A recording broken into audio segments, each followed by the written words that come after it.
I'm Yasmin. This is... My name's Mar. I am a one-year exchange visiting student. I'm in the non-matriculated program. I'm visiting from the US and I study at the University of Notre Dame, which is in Indiana. I'm doing politics and economics while I'm here, so part of the PPE course, but without the philosophy because no one wants to do that. Back at my home institution in Notre Dame, I'm actually doing a major, as they call it in the US, in economics and a minor in education, schooling and society. Mar and I, we met through a student society here called Oxford Women in Consulting. I found out about the society before coming to Oxford just because I was a little eager and keen and wanted to do some Googling before coming over and see what is it I would want to be involved in. I reached out to the president, Cheryl, and asked if she was willing to run any case practices with me and things like that. And so I signed up for it in Michaelmas, and now I am currently the secretary of the society. Yeah. Damn, she's been here not even for a year. She's already the secretary. Being a visiting student here, I understand you guys had to apply, and there was an application process. Can you tell me more about that, or give our viewers any tips on the application process? Yeah, so from my understanding, a lot of the universities in the US that are partnered with Oxford do their applications rather differently. Right. I can speak to the version that we went through in Notre Dame. But in relation to all of the other exchange program opportunities that Notre Dame had to offer its students, the Oxford one was the most competitive. It had a separate application of its own, which had a deadline a month before all the other ones. And interestingly enough, the Oxford program is actually one of the only year-long programs for study abroad that are offered. Most people typically choose to do it just for a semester. In the case of Notre Dame, let's say, because a lot of them don't want to miss football season, which was a really huge deal for us. On the other hand, I was just ready to go for a year and take a break from that. And so I wanted to apply to something that was a year long and decided, okay, I want to do the Oxford one. The requirements for the application were basically a minimum GPA. Those of us with the GPA above that were invited to apply. You had to submit a 10-page writing sample on top of the application and on top of 2 different recommendation letters. That was the first round of the application process. If you made it through the next, you were invited to interview. And, having gone through the process now myself, I'm told that the interview round was actually supposed to mimic a tutorial or the tutorial experience to kind of see how you would deal with that. And so I remember, dressing up in a suit and going to my interview, not knowing exactly what to expect. And I remember leaving the room practically crying because I was like, that went horribly. I'm not gonna get it. Oh no! Yeah, so going on to the tutorial experience that I actually had relative to this interview, fake one. So from my understanding, all of you guys who are actually here full time usually do tutorials with probably 1 or 2 other students and the doctor. Is that right? Yeah. Is that your experience? Yeah. So for me, at least, in my experience here, most of my tutorials have been one-on-one, which has been a very interesting experience. I feel like it's really allowed me to read more specifically about certain topics and go into details that I probably wouldn't have gone into in a general class. And in the structure that the US education system usually has. So it's been fun. Do most visiting students have one-on-one tutorials? It's been a mix, honestly. Probably half of the visiting students I've met are also doing a one-on-one arrangement. Others are doing probably 2-in-1. So luckily for me this term, actually, both of my papers are with another exchange student from Sweden, though. Oh, nice. Yeah, it's actually really funny because he so happened to be put in the exact same 2 papers that I am in. So we're partners for all the tutorials this term, which is nice. Cool. Okay, so moving on from the tutorial system, what would you say are the biggest differences you've experienced between your college experience in the US and the Oxford experience here? I think that the way the grading system works here is something that has been somewhat difficult at the start to get used to, but I think I can say I like it a lot more. That I'm graded for my weekly essays and everything I turn in. So it makes it makes writing the essays a little more stressful than it is, I think, for other people. Yeah. This varies from college to college. I think that it depends on, well... I mean, like US college, like it varies. Oh, okay. So in the US, one major difference is that you're not just taking 2 papers a term. Mm-hmm. I probably take about 5 or 6 a term when I'm in the States. So it's a lot more general. I'm usually doing a math, science, philosophy, a theology. So it's a really big mix.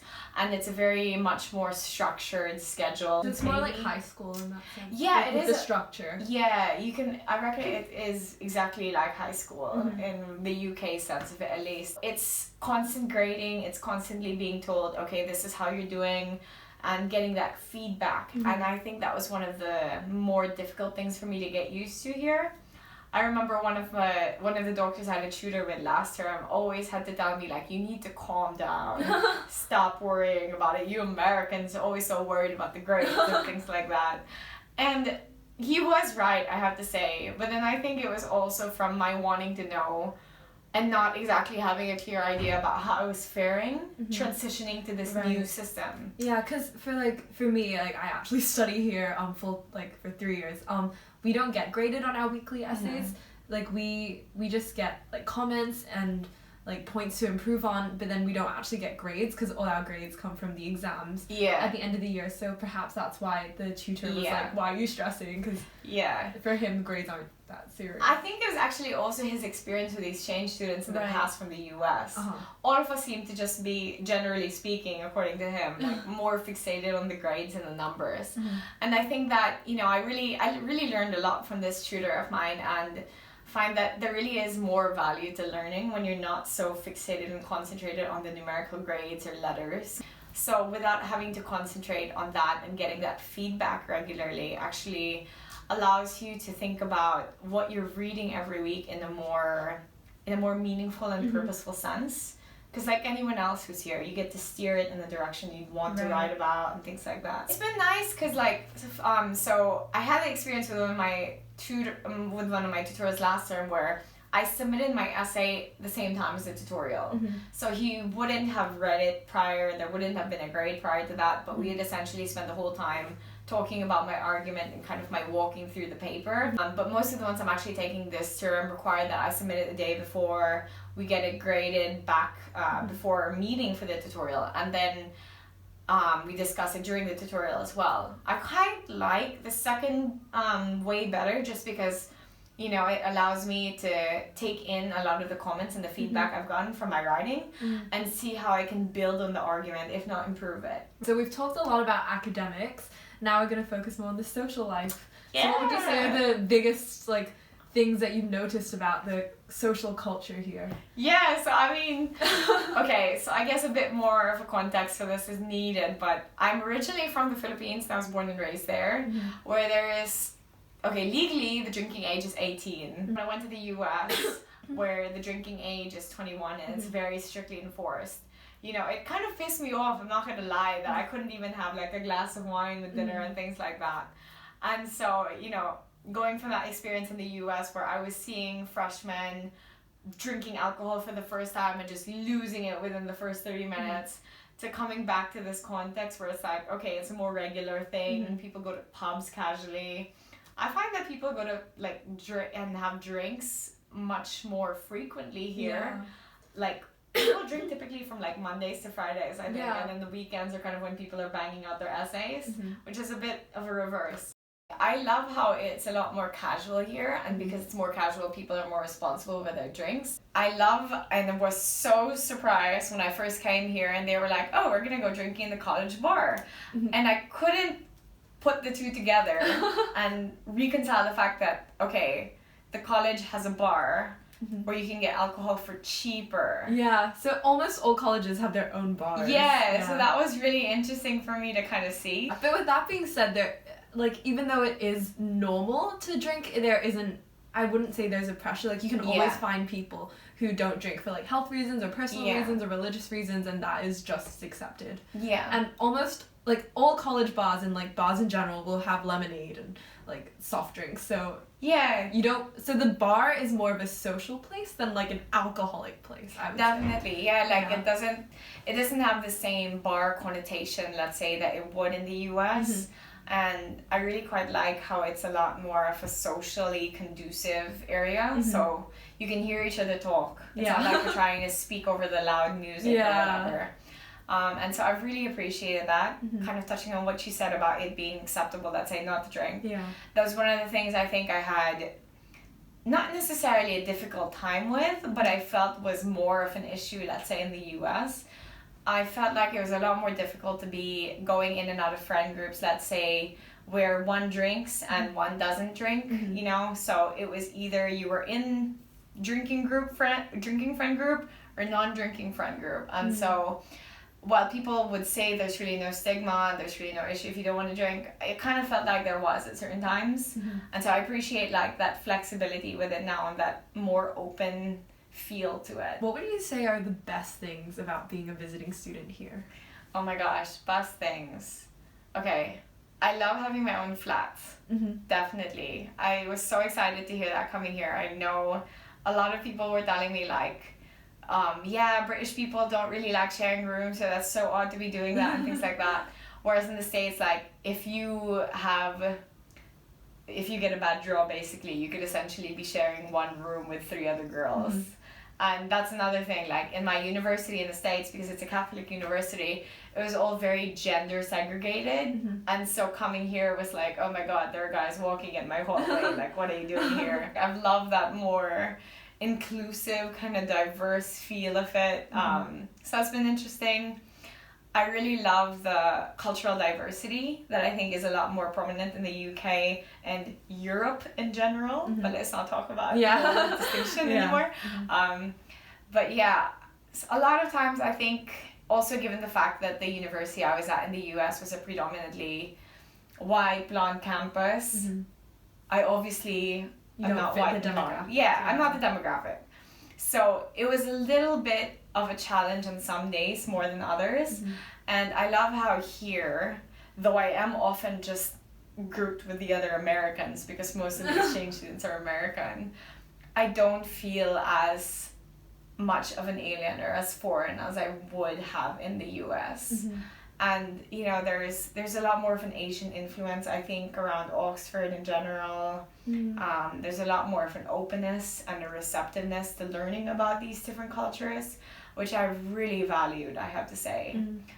It's amazing to just have the Ashmolean Museum. Yes, the museums here are amazing. Yeah, the Ashmolean Museum and all these other cultural sites, just a few minutes to walk away. The Radcam is amazing. The Radcam is the round library that we're really famous the one where all the tourists kind of conglomerate around and like take photos and stop you from walking the lectures, so that's fun. I love the cafe scene here. I'm a huge coffee fan, and so walking around and discovering new places has been super fun. A lot of my friends would tease me and be like, how long have you lived here? Because I would say I probably know much more about the food and cafe scene than I do like my subject. Unique things about Oxford. I think that its location in itself, or just its location and the way it's been set up. So talking about first the way it's set up, I didn't realize before coming here, and I have to admit that the University of Oxford wasn't just like one massive institution like it is it would have been in the American sense of the word. A lot of the times when you say university, it's just this huge like sprawling campus and that's pretty much it. Little did I know the University of Oxford is actually a city of its own with a bunch of different colleges in that. And so I had never heard, I'm going to say this and admit this now, I had never heard about Oriel or Christchurch or Mars at Oriel College. I'd never heard about that whole idea of colleges within the university, and I just thought, okay, I'm going to Oxford, sure. So when they sent me my acceptance letter to Oriel, I was like, what is this? I didn't even apply to Oriel. What is it? It's a town and it's a life form of its own. And it's been really interesting becoming a part of that life. And kind of talking about the proximity, I love how getting into London, let's say, if I want that city feel, which I grew up being used to and really miss sometimes, is so convenient as to like taking a bus for an hour, a train for an hour and a half. And it changes the landscape very rapidly. Yeah. And some of my visiting student friends, like on the weekends, they'd travel to Paris or they travel to Brussels or like Poland because it's so close. And I mean, you do have a lot of work, but it's possible if you want to travel. It is. You might regret it for a couple of hours. I went to Italy for a weekend last term, but honestly, still glad I did it. I feel like there are a lot more doable day trips though, like towards like the Christmas season. Couple of friends Christmas and market. So I had never been to a Christmas market before. I had never tried cider or mulled wine, and so we took a day trip to Bath, which was absolutely beautiful. I loved it, and that's a lot more doable, I think, for someone with the essays every week and stuff like that. Like that was a good kind of balance to work and like taking a day off to go do something fun outside of Oxford. Are there any last tips you'd want to give to people applying, or things you think people should consider if they're thinking about this Oxford year abroad thing? Yeah, so I reckon something I wish I had known better about before coming was the way the tutorial system worked and what the academic workload would be like. So it was something I really just kind of had to be thrown into and deal with at the moment. And there are a couple of things I probably would have done differently had I known about it. Such as? Yeah, so kind of how like in the US, it's a lot more structured, like what high school would be like here. It's a lot easier to stick to that routine. Whereas here, you're coming to a place where you really have to be independent. You really have to be self-starter and have that self-discipline for you know? And it's very easy to think there's a lot of work to do and get overwhelmed by all of the reading lists that you're given at the start and not make time to do anything besides that. And I think that's something even I keep reminding myself every day, is that the work gets done eventually and somehow. And that there's a lot more to life than just studying and writing your essays, right? And it's such a shame, it would be such a shame as an exchange student if during your limited time here, you didn't make the effort to go out of college, to see other places, do other things, meet other get involved people. in like life and society. Exactly, like societies have been so fun. I went to this Oxford University Blind Tasting Society event, which is pretty much like wine. It's a wine club, which is great. Oh my god, it was probably like 2.5 hours on a Saturday afternoon, and we tried about like 14, 15 different wines. So that was super fun. I got involved with some of the dancing societies as well here, and I go to a couple of dance studios like 2 to 4 times a week. Oxford Women in Consulting. Where we met. Has been really nice and kind of a good space to meet other really intellectually powerful women. I really have enjoyed getting involved with the Oxford Strategy Group as well, which is another really big consulting student society here at Oxford. And I mean, everyone's got to try rowing as well at least once, right? Literally throw yourself into life here. Like, it's going to pass you by so quickly. Just enjoy every moment and don't count the moments, but make the moments count, as cliche as that might be. Okay, guys, so if you have any questions, you can just leave them down below and we'll try and get back to you guys about the visiting student experience. It's so interesting listening to your reflections about things that seem very like normal to me, because it just makes me appreciate take advantage of those formal hall nights. Formal halls are like 3-4 course meal dinners. They're good. They're amazing, and they're only £6. Depends on which college you're at. Depends on which college. And how rich your college is. College inequality. Okay, we'll see you guys later. Bye!